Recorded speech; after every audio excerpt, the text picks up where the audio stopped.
करते रहना, ठीक है ना, तो ठीक हो जाएगा। ऐसे न्यूज आ रहा है जिसको जल गया है और इसको किसी ने देख दिया।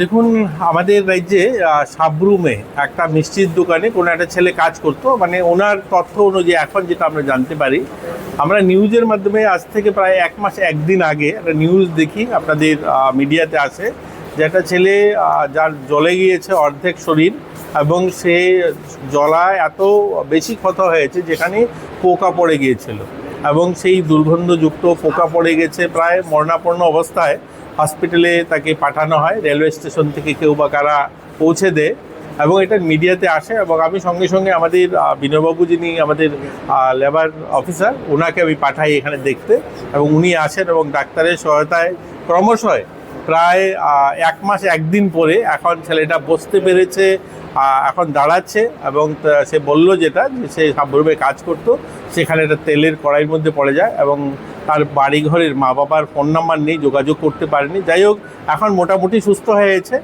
ধরুন আরও 15 দিন 20 দিন লাগবে, সে পুরো সুস্থ হয়ে যাবে।